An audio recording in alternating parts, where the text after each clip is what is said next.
Jadi meninggalnya itu upaya paksa dilakukan pada tanggal sekitar bulan Juli, Mei, meninggal tanggal 2. Kemudian kita telah bentuk tim yang kita bentuk adalah gabungan antara Direktorat Kriminal Umum Polda Jawa Tengah dengan Propam dan penyidik Polresta Banyumas.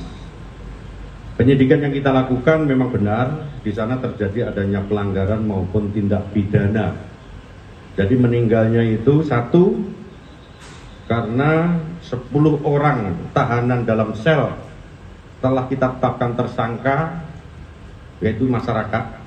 Kemudian sudah kita lembahkan tahap 1 yang menunggu tahap 2. Sedangkan kepada anggota, itu adalah 11 anggota yang terlibat.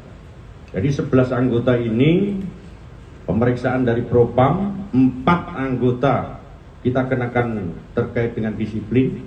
Kemudian 7 orang kita lakukan terkait dengan kode etik.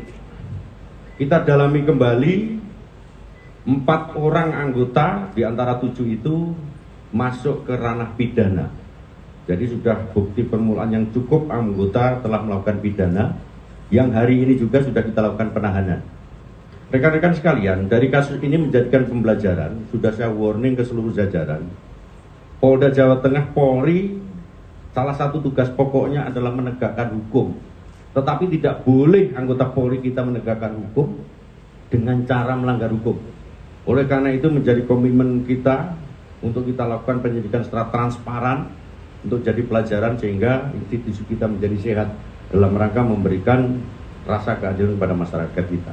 Itu yang saya sampaikan. Terima kasih. Mungkin ada disampaikan.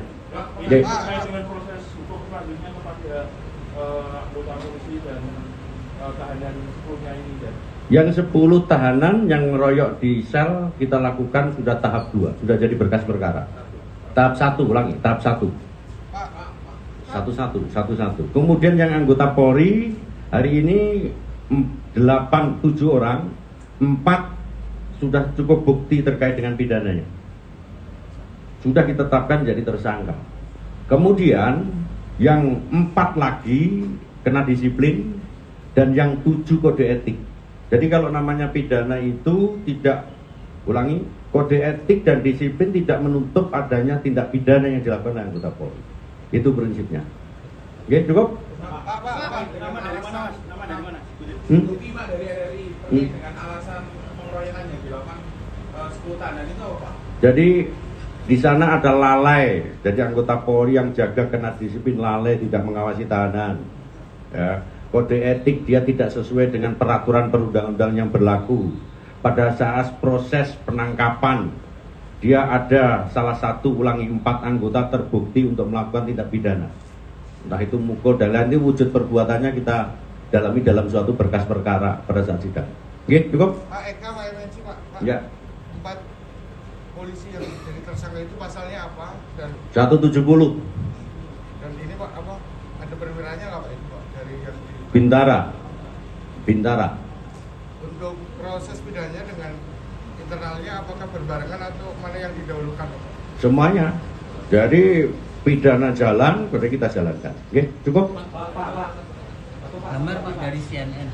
Bapak, mungkin nggak penyelidikan ini juga akan menarik keterlibatan pihak di luar kepolisian, Pak? Misal ada dugaan di situ dari pihak pendamping keluarga korban menyatakan ada rekayasa dari rumah sakit. Nggak ada. Oke, cukup, oke. Matur suwun. Assalamualaikum.